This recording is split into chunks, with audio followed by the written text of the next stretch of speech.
समय तेजी से बीतता जा रहा था और चंद्रगुप्त तथा हेलेना के मगध लौटने की कोई आशा नहीं थी। तो आचार्य चाणक्य अब स्वयं ही उत्तर पूर्वी सीमा पर जाकर सेल्यूकस से भेंट करने का निर्णय ले चुके थे। किंतु तभी हेलेना वहां आ पहुंची। उसके साथ चंद्रगुप्त और मणिकेतु भी था। ये देखकर सभी चकित रह गए थे। आचार्य अभी भी हेलेना को अचरज भरी दृष्टि से देखे जा रहे थे। तभी चंद्रगुप्त की दृष्टि वहां उपस्थित राजा आम्भी पर पड़ी। उसे पहले तो गहन आश्चर्य हुआ, मगर फिर वो अगले ही पल क्रोध से तमतमाता हुआ आगे बढ़ा और आचार्य से बोला, आचार्य, ये दुष्ट यहाँ मगध में क्या कर रहा है? आचार्य ने तुरंत उसे रोकते हुए कहा, नहीं चंद्र, ये समय अब निजी शत्रुता का नहीं है। हमें सबसे पहले उस तात्कालिक संकट को दूर करना है जो मगध की उत्तर पूर्वी सीमा पर खड़ा हमारी प्रतीक्षा कर रहा है, और हमें संध्या से पहले पहले वहां पहुंचना है। इसी के साथ आचार्य ने राजा आम्भी को इशारा किया, जिसे समझते हुए वो तुरंत उनके कक्ष से बाहर चला गया। हालांकि उसका सर अभी भी ग्लानि से झुका हुआ ही था। चंद्रगुप्त ने बड़ी मुश्किल से अपने क्रोध पर नियंत्रण किया। इसके बाद आचार्य ने उसे संक्षेप में वो सब घटनाक्रम बताया जो उसकी अनुपस्थिति में यहाँ घटा था। चंद्रगुप्त ने भी उन्हें वो सब बताया जो उसके और हेलेना के निर्वासन के दौरान घटित हुआ था। मणिकेतु के विषय में जानकर आचार्य को बहुत प्रसन्नता हुई, मगर समुद्री लुटेरों का जिक्र आने पर वे एक बार फिर से असहज उठे थे। इसलिए उन्होंने विषय परिवर्तन करते हुए थोड़े गंभीर स्वर में चंद्रगुप्त से कहा, तुमने अपना निर्वासन भंग कर दिया। ये तुम्हारा गुरु व संरक्षक होने के नाते मेरे लिए निजी चिंता का विषय हो सकता है, किंतु इस निर्वासन का लाभ उठाकर तुमने अपनी और मगध की खोई हुई प्रतिष्ठा को फिर से पा लिया। ये मगध का महामंत्री होने के नाते मेरे लिए बहुत बड़े गौरव का विषय है, और ये एक सुखद संयोग है कि तुम और हेलेना आज यूं अचानक मगध लौट आए हो। ऐसा करके तुमने मगध को एक बड़े संकट से बचा लिया है। इसके बाद वे मणिकेतु से संबोधित होते हुए आगे कहने लगे, राजकुमार मणिकेतु, मैं तुम्हारा बहुत आभारी हूँ। तुमने न केवल सम्राट चंद्र की बल्कि समूचे मगध की बहुत बड़ी सहायता की है। तुम्हारे सहयोग से मगध एक बार पुनः अपनी शक्ति का विस्तार करने में सफल रहा। लेकिन मैं फिर भी यही कहूंगा कि तुम चाहो तो अपने प्रांत के स्वतंत्र राजा बने रह सकते हो।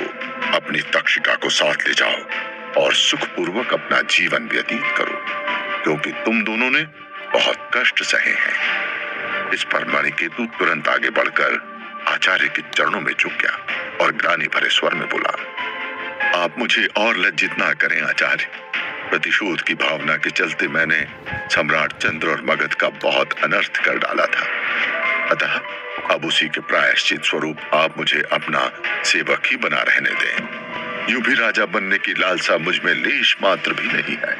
अब तो बस तक्षिका मुझे क्षमा करके फिर से स्वीकार कर ले, बस इससे बड़ा सुख मेरे लिए कोई नहीं होगा। आचार्य के होठों पर मुस्कुराहट उभर आई। वे मणिकेतु को अपने चरणों में से उठाते हुए कहने लगे, तुम्हारे अंदर बिल्कुल किसी सन्यासी जैसे गुण है मणिकेतु। महादेव तुम्हारा सदैव कल्याण करे। मुझे पूरा विश्वास है कि तक्षिका तुम्हें अवश्य ही स्वीकार करेगी। वो यही महल के दूसरे हिस्से में अपनी सेविकाओं सहित रह रही है, और अब तुम भी जब तक चाहो यहाँ रह सकते हो। फिर उन्होंने उग्रसेन से कहा, उग्रसेन, राजकुमार मणिकेतु को तक्षिका के पास ले जाओ। उग्रसेन तुरंत मणिकेतु को अपने साथ लेकर वहां से चला गया। आचार्य ने अब चंद्रगुप्त से कहा, हमें अब और विलंब नहीं करना चाहिए चंद्र। हेलेना के पिता बहुत ही व्यग्रता से प्रतीक्षा कर रहे होंगे। आचार्य का आदेश पाते ही चंद्रगुप्त हेलेना और शशांक उनके साथ मगध की उत्तर पूर्वी सीमा के लिए रवाना हो गए। मगध के राजमहल में किसी को भी इसकी भनक नहीं लगने दी गई थी कि हेलेना अपने पिता से मिलने जा रही है। शंभुनाथ ने एक ऐसे रथ की व्यवस्था की थी जो चारों तरफ से ढका हुआ था। आचार्य और हेलेना इसी रथ में थे, जबकि शशांक और चंद्रगुप्त एकदम साधारण सैनिकों के वेश में अपने अपने घोड़ों पर सवार रथ के आगे आगे चल रहे थे। और रथ का चालक कोई और नहीं बल्कि स्वयं शंभुनाथ ही था। शाम होने में अभी थोड़ा समय था और रथ द्रुत गति से आगे बढ़ता जा रहा था। आचार्य बहुत देर से शांत बैठे हुए थे। हेलेना भी मौन थी, लेकिन वो अंदर से बहुत व्यथित हो रही थी। आज उसका सामना एक बार फिर अपने पिता से होने जा रहा था। पिछली बार सेल्यूकस ने रानी रमणिका के प्रांत में पहुंचकर उसे जबरन अपने ग्रीक सैनिकों के साथ यूनान के लिए रवाना कर दिया था, किंतु चंद्रगुप्त एक बार फिर उसे अपने साथ मगध ले आया था। हेलेना जानती थी कि उसके पिता अंदर ही अंदर कितने क्रोधित होंगे। उसे यह भय भी सता रहा था कि शायद सेल्यूकस इस बार भी उसे जबरन अपने साथ ले जाने का प्रयास करे। और अब तो एक विशालकाय ग्रीक सेना वहां मौजूद है, जबकि उसके साथ आचार्य के अतिरिक्त केवल चंद्रगुप्त, शशांक और शंभुनाथ ही है। मगध का एक भी सैनिक नहीं है। लेकिन इसी के साथ साथ हेलेना के मन में बार बार वही आशंका उठ रही थी, जिसके चलते उसने चंद्रगुप्त से आज ही मगध लौटने का हठ किया था। अब उसकी आशंका इतनी प्रबल हो चुकी थी कि उसने सहसा आचार्य से कहा, आचार्य, हमें अपने साथ एक टुकड़ी को अवश्य ही लेकर आना चाहिए था। मुझे बहुत भय लग रहा है। लेकिन आचार्य ने दिलासा भरे स्वर में कहा, नहीं पुत्री, इस तरह भयभीत मत हो। और ये तुम्हारे पिता का ही आदेश था कि शशांक तुम्हें यहाँ तक लेकर आएगा। मुझे और चंद्र को भी उसने ना जाने क्या सोचकर आने की अनुमति दे दी होगी। और मुझे पूर्ण विश्वास है कि वो तुमसे केवल भेंट करेंगे, हमारा उनसे कोई सरोकार नहीं होगा। लेकिन हेलेना ने बहुत ही व्यथित होते हुए कहा, नहीं आचार्य, आप मेरे बाबा के स्वभाव को नहीं जानते। उनके मन में मेरे प्रति अगाध स्नेह है, किंतु एक योद्धा होने के नाते वे बहुत कठोर भी हैं। तभी तो वे अत्यधिक क्रोधित हो उठते हैं, और क्रोध मनुष्य के विवेक को नष्ट कर देता है। इसलिए मुझे भय है कि मेरी किसी बात से रुष्ट होकर वे कुछ ऐसा ना कर बैठे। हेलेना की बात पूरी होने से पहले ही आचार्य कह उठे, नहीं बेटी, ऐसे विचार अपने मन में मत लाओ। तुम्हारे पिता ने यदि तुम्हें जबरन यहाँ से ले जाने की चेष्टा की अथवा मगध पर आक्रमण करने की चेष्टा की, तो हमारी सेना भी यहाँ से अधिक दूर नहीं है। हमें उस आक्रमण का प्रत्युत्तर देने में ज्यादा देर नहीं लगेगी। किंतु यदि इस समय हम अपने साथ कोई सैनिक टुकड़ी लेकर आ जाते, तुम्हारे पिता का हम पर से विश्वास उठ जाता, और तब हो सकता था कि वो तुमसे भेंट किए बिना ही हम पर सीधा आक्रमण कर देते। हेलेना अब कुछ ना कह सकी। आचार्य का मंतव्य उसे भली भांति समझ में आ गया था, किंतु उसके चेहरे पर अभी भी भय की छाया दिखाई दे रही थी। इसे भांपते हुए आचार्य ने अब उससे पूछा, वैसे मुझे अभी भी आश्चर्य हो रहा है कि तुम और चंद्र आज मगध चले आए, जबकि निर्वासन के समय अनुसार तुम्हें कल यहाँ आना था। अब ये यूं अनायास तो नहीं हो सकता। इस संयोग के पीछे कोई न कोई बड़ा कारण अवश्य ही रहा। हेलेना ने जवाब दिया, जी हाँ आचार्य, मैंने ही आज सुबह सम्राट से मगध लौटने का हठ किया था। हालांकि उन्होंने इसका कारण जानना चाहा था, लेकिन मैंने नहीं बताया। किंतु आपको बताती हूँ आचार्य कि कल रात मैंने फिर से वही भयंकर स्वप्न देखा था। मैंने अपने आप को फिर से उसी रक्त समुद्र के बीचों बीच खड़े पाया, जिसके एक किनारे पर सम्राट चंद्र खड़े हुए थे और दूसरे किनारे पर मेरे बाबा, और वे दोनों ही रक्त रंजित दिखाई दे रहे थे।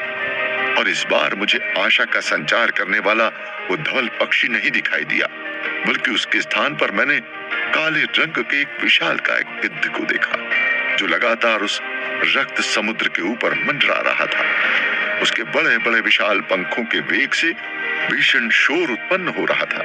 ये सब देखकर मैं बुरी तरह भयभीत हो गई थी आचार्य। एक अनिष्ट की आशंका मेरे मन में पैदा होने लगी। तब मुझे बार बार यह आभास होने लगा कि हमें आज ही मगध लौट जाना चाहिए, और बस मैंने हठ पकड़ लिया। तब मणिकेतु के समझाने पर सम्राट चंद्र को भी मेरी बात मानने पर विवश होना पड़ा। अन्यथा वे तो आज फिर से एक युद्ध अभियान पर जाने वाले थे। आचार्य बहुत गंभीरता से हेलेना की ये बात सुन रहे थे। उनके मन में अब एक गहन विचार मंथन चल रहा था। फिर उन्होंने कहा, तुम्हारा स्वप्न विचार एकदम उचित था बेटी। ये सचमुच एक बहुत बड़े अनिष्ट का संकेत है, किंतु तुम्हारे और चंद्र के एकदम सही समय पर मगध लौट आने से अब इस अनिष्ट को टाला भी जा सकता है। क्योंकि भला तुम्हें ये कहां पता था कि तुम्हारे पिता मगध आ पहुंचे हैं और राजा आम्भी की एक भूल के चलते अब वे राजमहल के बजाय मगध की उत्तर पूर्वी सीमा पर ही तुमसे भेंट करना चाहते हैं, और उसके लिए भी वो केवल संध्या तक ही प्रतीक्षा करते। अब जरा सोचो, यदि कल रात तुम्हें वो भयंकर स्वप्न नहीं आता और अपनी आशंका के चलते तुम चंद्र को लेकर आज यहाँ ना आती, तो तुम्हारे पिता आज ही हमारे विरुद्ध युद्ध छेड़ देते। तो अब मैं आने वाले कल के लिए थोड़ा आशावान हूँ। हमें उस अनिष्ट के निवारण का अवसर अवश्य ही मिलेगा। आचार्य की बात अभी पूरी होती कि सहसा रथ रुक गया। इसी के साथ उन्हें शंभुनाथ की धीमी आवाज सुनाई दी, आचार्य हम सीमा पर पहुंच गए हैं। आचार्य हेलेना को अपने साथ लिए रथ से नीचे उतर आए। दूर क्षितिज पर सूरज अपनी लालिमा बिखेर रहा था। अब शीघ्र ही संध्या होने वाली थी, यानी हेलेना सही समय पर यहाँ पहुंच गई थी। इसी के साथ उत्तर पूर्वी सीमा पर बहुत दूर ग्रीक सेना का एक बड़ा सा शिविर भी दिखाई दे रहा था। चंद्रगुप्त ने इसे देखा। फिर वो बहुत ही सावधानी से चारों तरफ देखते हुए आचार्य से बोला, हेलेना के पिता तो कहीं नजर नहीं आ रहे। आचार्य ने सहज भाव से कहा, वे वहीं हैं उसी शिविर में और हम पर नजर रखे हुए हैं। वो पहले निश्चित हो लेना चाहते हैं कि कहीं हमारे साथ मगध के सैनिक तो नहीं आए हैं। चंद्रगुप्त अब सहसा मुस्कुरा दिया। तो उसने हेलेना से परिहास करते हुए कहा, तुम्हारे पिता तो बहुत शंकालु हैं। हमारे आचार्य पर उन्हें अभी भी विश्वास नहीं। किंतु इस परिहास पर हेलेना का जरा भी ध्यान नहीं था। वो भयभीत दृष्टि से सैन्य शिविर की ओर ही देखी जा रही थी। तभी आचार्य ने शशांक से कहा, जाओ शशांक, हेलेना को अपने साथ ले जाओ, क्योंकि सेनापति सेल्यूकस ने ये उत्तरदायित्व केवल तुम्हें सौंपा था। शशांक तुरंत अपने घोड़े से उतर गया। हेलेना ने एक दृष्टि चंद्रगुप्त पर डाली। वो भी इस समय उसे ही देख रहा था।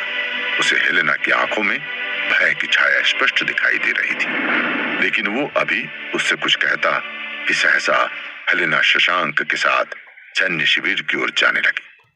तभी आचार्य ने रथ में से एक तलवार निकाली और शशांक को पुकारते हुए कहा, शशांक, इसे अपने साथ लेते जाओ। ये वही शक्तिशाली तलवार है जिसे मगध के ग्रामवासियों ने बनाया था और जिसके एक ही वार से तुमने शंभुनाथ की तलवार के 2 टुकड़े कर दिए थे। मेरी ओर से सेनापति सेल्यूकस को ये तलवार भेंट में दे देना।